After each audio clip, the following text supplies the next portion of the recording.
Hello, friends. Welcome back to the While We're Waiting Hope After Child Loss podcast. I'm Jill Sullivan, your host and one of the co-founders of the While We're Waiting ministry. This is a podcast of stories of devastating loss and grief and heartbreak and struggle, and stories of hope and healing and faith and, yes, even joy. Underlying every conversation is the hope we have in Jesus Christ, which makes it possible to not just survive the loss of a child, but to live well while we're waiting to see them again in heaven one day. You can learn more about our ministry and the free bereaved parent retreats we host by visiting our website at www.whilewe'rewaiting.org. Welcome to episode number 242, which is a continuation of my conversation with Shawn and Sandy Smith about their son, Andrew, a joy-filled boy with a love for music, who went to heaven in 2009 after a courageous battle with DIPG. Today, we look at what life has been like over the 16 years since Andrew went home to Jesus. In this episode, Shawn and Sandy open up about how they've learned to carry their loss, what has brought them comfort, and how their faith has deepened in ways they never expected. We'll talk about the struggles and the hope, the moments that still take them by surprise, and the ways God has shown His love and faithfulness through the years. I believe today's episode will be an encouragement to you. Hi, Shawn and Sandy. Thank you so much for joining me on the podcast today. Hello. Good to be here. Thanks for having us. Yeah, I am so glad you're here today. So let's get started by giving you an opportunity to tell the listeners a little bit about yourselves. Tell us where you're from and what life is like for you there. Well, we live in DeWitt, Michigan, and we're freezing to death right now. It's about 10 degrees outside with snow coming down. I've pastored a small church here for a little over 20 years, and I also work as a patient safety sitter in our local hospital. And we have 6 children, counting Andrew. We have 3 littles who have all come along after him. And then we have 2 surviving adult children. 1 is married. I lead our ladies' Bible study at our church. I work with our teen girls, many who come in on the bus, so come from difficult places. And that's the kind of background that I came from. So I really love the opportunity to work with them. And then something else that I do is I coordinate our pediatric volunteers at our hospital. So I schedule, I train, and I really love the opportunity that I have to mentor, especially our college age volunteers. So those are some of the things that I enjoy. I don't know. Yeah, you guys live a very busy lifestyle, don't you? Yeah, yes, we do. I think we like the community connection. I have been involved in the hospital longer. And so I don't think Shawn understood until he had the opportunity himself. His is a paid position, but it's just so nice to have that connection that is outside of your church and in the community. Mm-hmm. Yeah, there's definitely some value in that. So we're here today to talk about Andrew. Would you take a few minutes and tell us about him? Help us get to know him a little bit.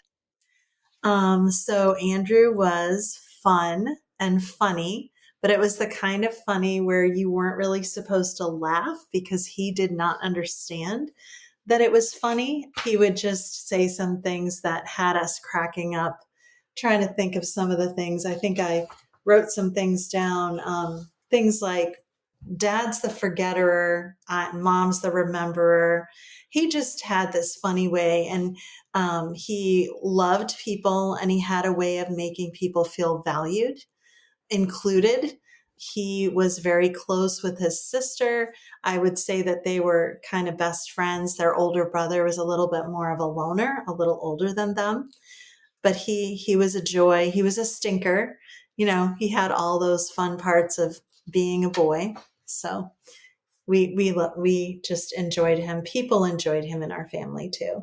We had so many comments. People would come into our home, missionaries, and say they'd like to take him home with them, or, you know, that kind of a thing. Yeah. Sounds like a very special little guy. Now, he was a talented musician too, right? He did love music. He loved to sing. And his brother and sister sang in the MSU Children's Choir, so they sang Vienna Boys style, but Andrew just belted it out like it just came from the heart, and sometimes that would really bother them. And he sang perfect alto. I mean, Yes. just even at a very young age, could carry his part. Yeah. So he played the violin, and he started to play the cello a little bit before he was diagnosed with cancer. But he loved to sing. He was a foodie. At that time in our family, I think he was the most adventurous when it came to food. So he would have to have his adventures with other people, sushi, stuff like that we weren't okay with yet at that point. He enjoyed traveling and just enjoyed people. He was quiet and just fun. And a couple special memories. And as I was writing these things down, I thought it was interesting that some of our special memories seem to be in the car. So do you want to talk about the moo memory, or should I talk about the moo memory? There was a time in the car where, you know how sometimes it just gets very tense. Sure. And mom and dad are getting on the kids are just feeling that tension. And it's just one of those times where everybody knows that they're in trouble and mom and dad are very serious. And right after this long, serious conversation, we hear from the back seat, moo! And it just kind of released all the tension. We all cracked up. But that was Andrew. So for a long time, all we had to do in the car was just say moo, and everyone would start laughing. So, oh, that's great. What a way to break the tension. Yeah. Yep. And then he also had a very important conversation and decision in the car. We were on our way to the community music school one morning, and he had been talking about wanting to trust Jesus as his savior. And I guess he decided that morning on the way that he could not wait any longer. So our whole family was in the car together at that time, his brother Stephen, his sister Karis, and then Andrew, my husband, and I. And he prayed to trust Jesus as his savior. And when we got to the community music school, he jumped out of the car, ran inside to tell Miss Jamie, and she knew exactly what he was talking about, and she was thrilled. Then he ran downstairs to tell his Russian piano teacher, and she did not understand what he was talking about. He often had his shoes on the wrong feet. He was talking to her about going to heaven. She just looked at him and said, well, when you go to heaven, you might want to make sure your shoes are on the right feet. Wow. He was so much fun. When I asked our daughter, she remembers making cookies with him. He enjoyed putting together. Today, we're so big on charcuterie. He enjoyed that kind of stuff then, even before it was popular, putting together dips and vegetable trays and things like that. So, wow. Very well-rounded young man. Now, Andrew is a good, solid biblical name. Is there a story behind why you chose that name for him? So we were in a very large church, and almost every biblical name that you could think of had been taken multiple times. So I went through the Bible, and I went through all the names of the kids in the church. And the name that I could find that had been used, that hadn't been used recently, and that had a positive meaning was Andrew. And it was important to us also that it went along with his middle name. It's Andrew Wayne. So we named him after the man who introduced us. So and that was important to us. Wow. Yeah. Meaningful name on many levels. That's awesome. So, Sandy, there are some elements of your story and Andrew's story that are very closely intertwined. Talk about what was going on in your life in the fall of 2007. On September 11th, 2007, I turned 40. We were homeschooling at the time. Stephen was 11, Karis was 8, Andrew was 6. And I remember just thinking that everything was going really well that school year. We were either right on schedule or ahead in every subject, and things in the church were going really well. And then our lives changed dramatically. In October, before I had the opportunity to schedule my first mammogram, I felt pain and I found a mass in my left breast. So I immediately scheduled an appointment with my physician, and they sent me on to have a mammogram and an ultrasound. And then I saw a surgeon, and she let me know that she was concerned. She offered to do a biopsy right then and there in the office. It was a Friday. So we spent the weekend waiting, and we had been told that we could call in on Tuesday or someone would call us on Wednesday. And I think I was worried about it. So on Monday, I called and I just said, so if I call in on Tuesday, are you just going to say you have cancer or you don't have cancer? And I'm not going to have anyone to talk to, because if that's the way it's going to be, I'll just wait and have someone call me on Wednesday. Well, the person who answered the phone knew already that they had the results. So she called the surgeon, and the surgeon called me from out of the office that day. And I just remember my hand shaking as I picked up the phone. By that time, I knew that I had checked off everything else that it could be, and I knew that it was most likely breast cancer. So she called and let me know that I had triple negative breast cancer. And for Shawn, that was it was a shock. Yeah. You weren't really expecting it. I didn't believe there was any way it could be cancer. I just couldn't. Yeah. I couldn't come to grips with that. Sure. So that afternoon, we sat down with our children to let them know what was happening. And we wanted to be honest with them and use terms that would make sense to them. So we let them know that I had a mass, that it was cancer. We didn't want them to find out from somebody else. And they knew someone who had recently died of cancer. So right away, they asked if I was going to die. And we told them that we didn't know, but that the doctors were going to do everything that they could to treat the cancer. We were in the middle of special meetings at the church, and I will never forget walking into the church auditorium that evening, looking around, realizing that no one knew what was happening. And even if they did know, most would not understand. So I just felt so isolated. And as church ended that evening, I had made a phone call. As church ended that evening, I received a call from a friend, another pastor's wife, about an hour away. She had been living with cancer for years. And I'll never forget her saying to me, "Welcome to the Cancer Club." And just the thing that I needed right then was to talk to someone else who knew what I was going through, at least a little bit of what I was going through. So later that night, when we were putting Andrew to bed, he was really concerned that I was sitting so close to Karis, his sister. I think he was worried that cancer could be contagious. Mm-hmm. And so we explained that it's not contagious. And so those first couple of nights, that Monday night, that Tuesday night, I really struggled. I, was restless, had a hard time sleeping. I would wake up and feel panic and fear. And then Wednesday night, everything changed. It was not that I slept soundly, but as I woke up, I remember feeling a peace and waking up and just praying and saying, "Lord, I know you want what's best for us. I know you love us." And so for me, that timing matters, because I wasn't supposed to find out that I had cancer until Wednesday. And Right. we found out on Monday. And those 2 nights I struggled. And Wednesday night, a peace just settled in. So on that Thursday, we ended up taking Andrew back to the same family physician that had found my cancer, the same family physician that I saw.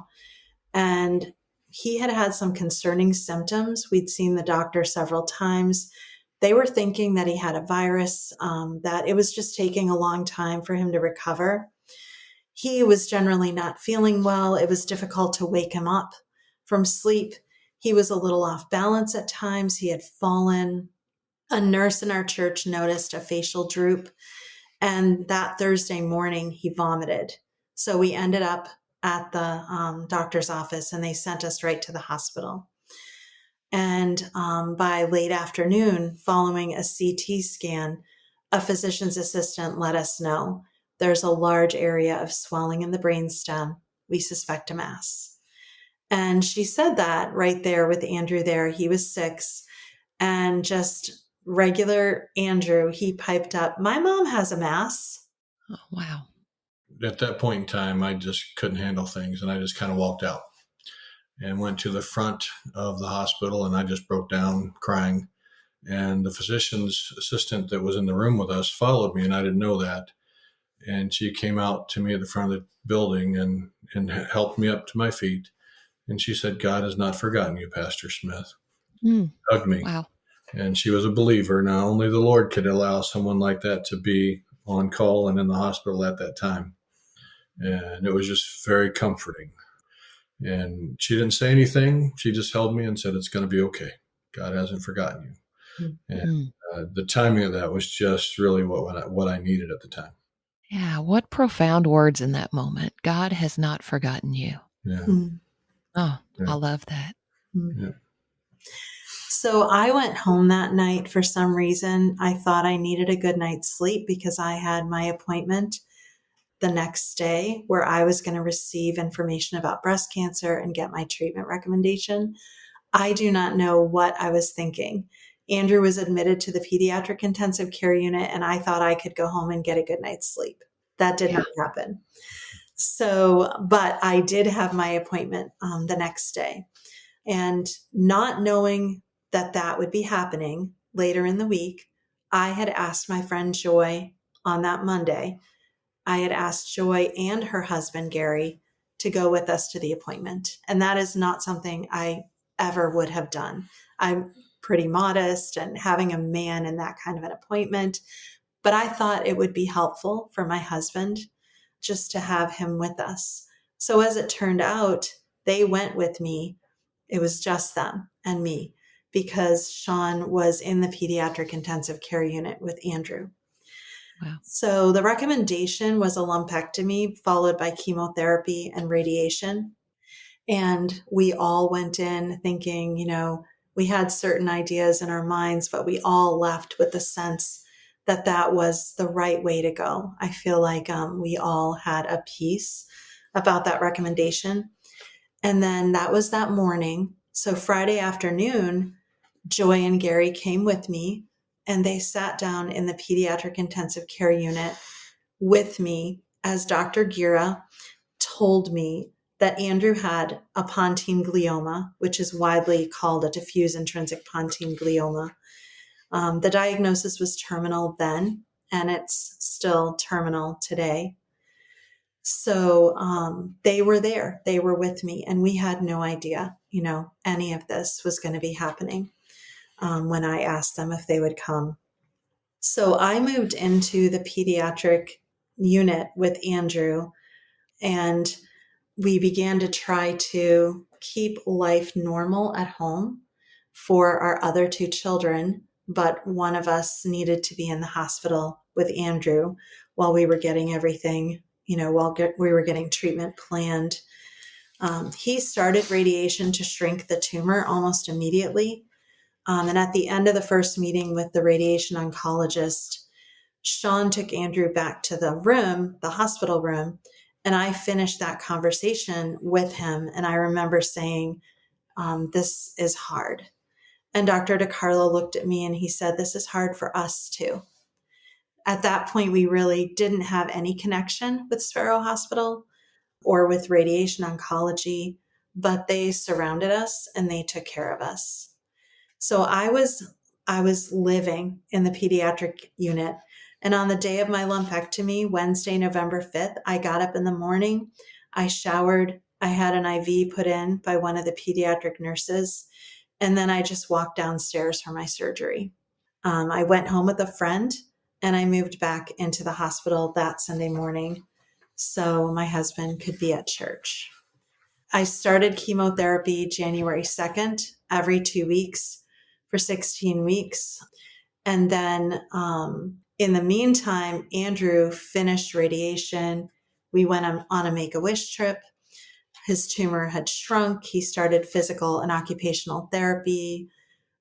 So we were facing what is called the honeymoon period.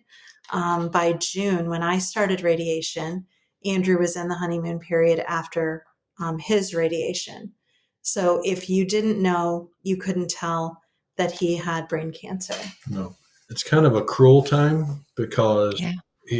all the steroid weight comes off and he looks just like your normal little boy, and he had an extended honeymoon period. So you think, well, maybe he's going to get better, and the doctors were wrong, and you try not to, because in the back of your mind, you know that that's not the case, but he just seemed so normal. And so we did enjoy that time. It was nice having that time with him while he was back to normal.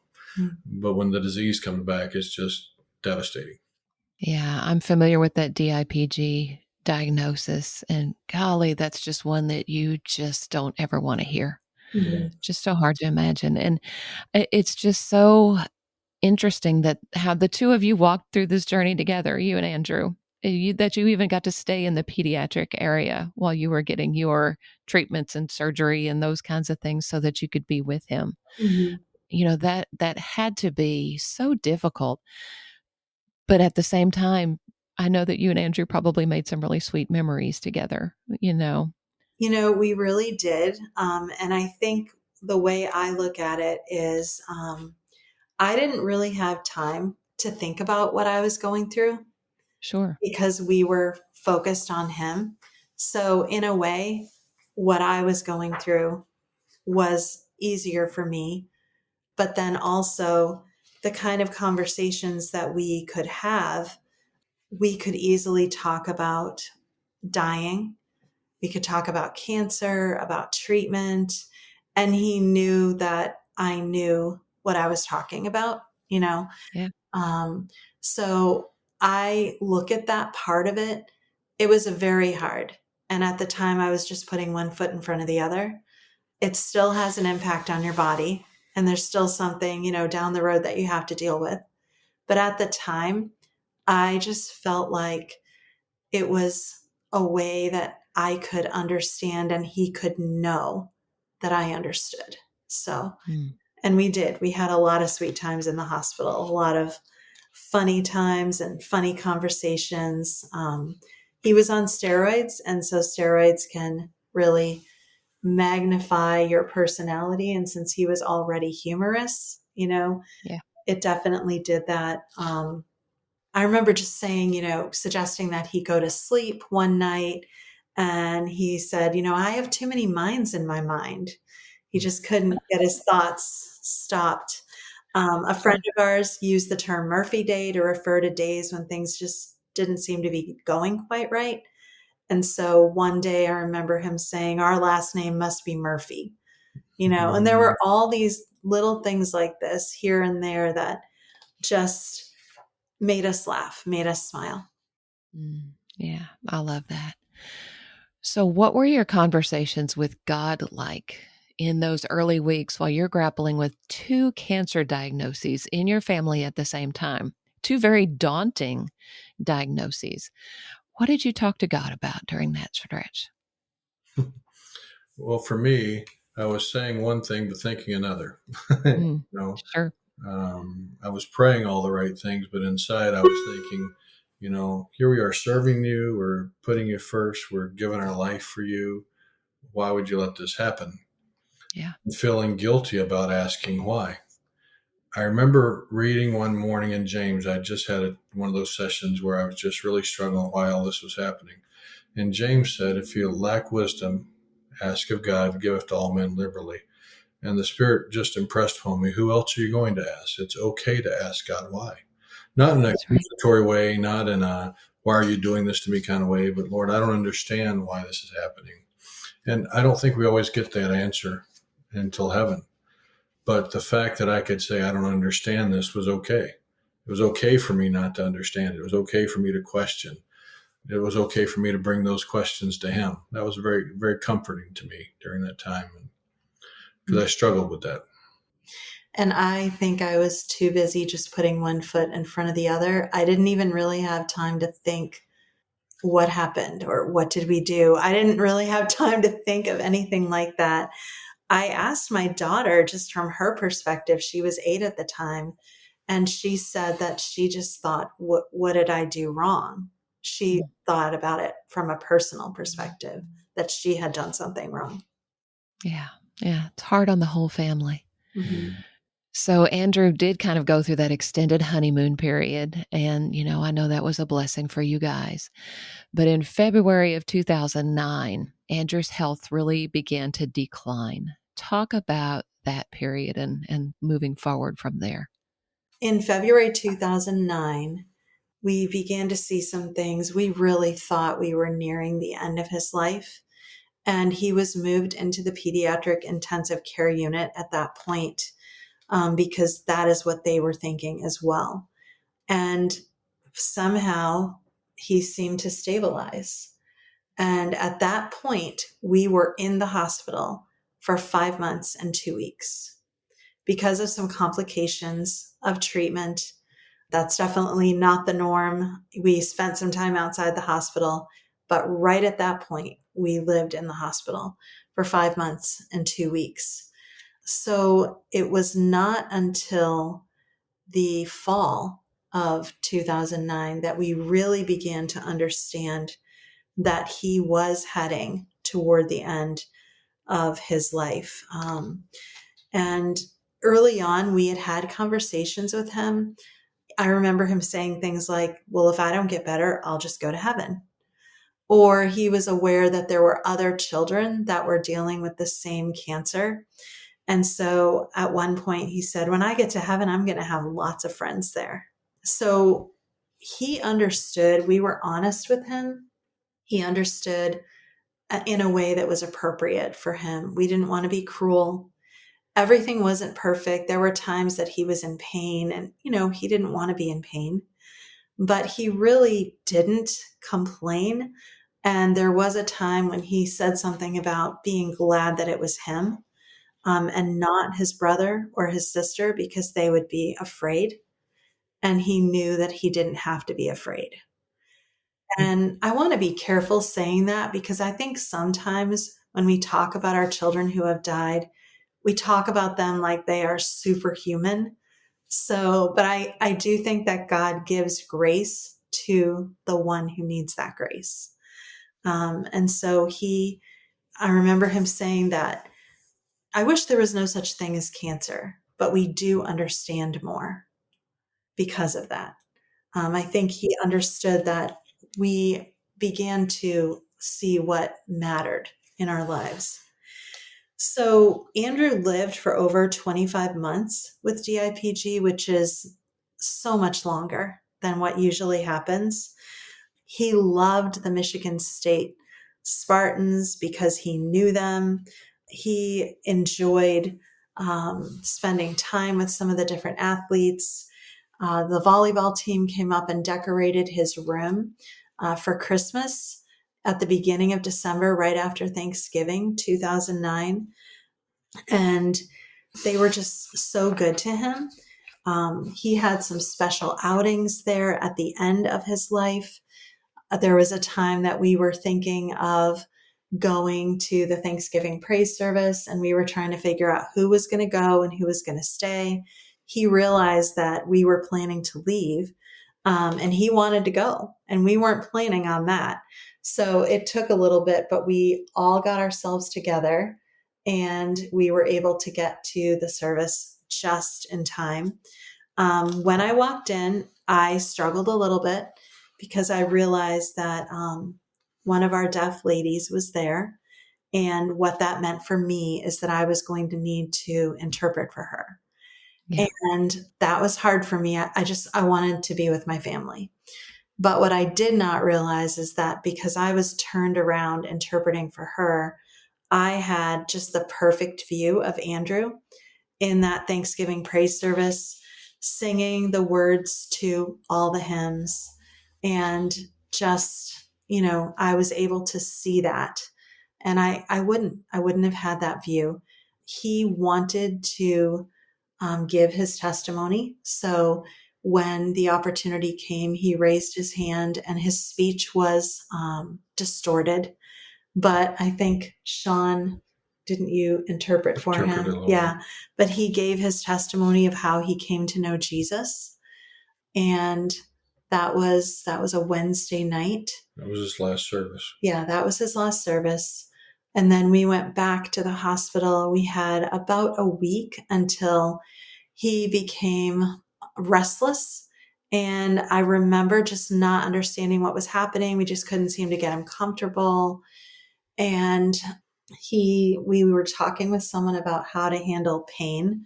And they came in and they did some things to handle his pain. And those things allowed him just to relax. He fell asleep. He slept, kind of opened his eyes here and there, but for the next couple of days, he slept. And then it was at 1 a.m. on the night of December 4th, 2009. I was lying in bed with him, and I felt that final deep sigh. And we knew that to be absent from the body was to be present with the Lord. And we knew that he was in heaven, finding all the friends that he had there. Shortly before he died, there were a couple conversations we had. Mm-hmm. Do you remember that? Mm-hmm. You asked him about, we were at the National Institutes of Health, and we went there just a couple weeks before Andrew died. And Shawn asked, do you know that heaven is a wonderful place? And Andrew smiled. And then Shawn said, do you know Jesus is waiting for you there? And he laughed. So for him, he knew what was going to happen. He knew that it was time for him to stop treatment. He knew that what he was dealing with was terminal, and he knew where he was going. One of the most precious conversations that I overheard with him with Sandy is he was a little worried that when he died, that we would not be there. And I remember hearing Sandy telling him, in heaven, 1,000 years is like a day. So when you get to heaven, just close your eyes and turn around and we'll be there. Yeah. And you could just see what a comfort it was to him when she told him that. And I've used that several times myself, just because to me, it's just a wonderful thought. But I was thankful that we were open and honest with him, not in a cruel way, not in an ugly way, but that we were able, that Sandy was able especially to have several of those conversations with him to help him. I'm really thankful we were able to have those discussions with him. Yeah. Yes. And he clearly was spiritually mature enough to understand and accept, and it helped him on the journey. So I'm glad you all had those conversations with him as well. What an amazing young man. This is the second time now that I've gotten to hear his story. The first time I heard it was at the retreat, and I'm just so impressed with Andrew and your family. You all have a beautiful story, and I appreciate you all sharing it with us so openly and honestly. This concludes the first half of my conversation with Shawn and Sandy Smith. Be sure to come back next week as we get deeper into their story and they share how God has been working in their lives since Andrew went to heaven ahead of them. Thanks again for listening, and I look forward to sharing the rest of our chat with you next Wednesday.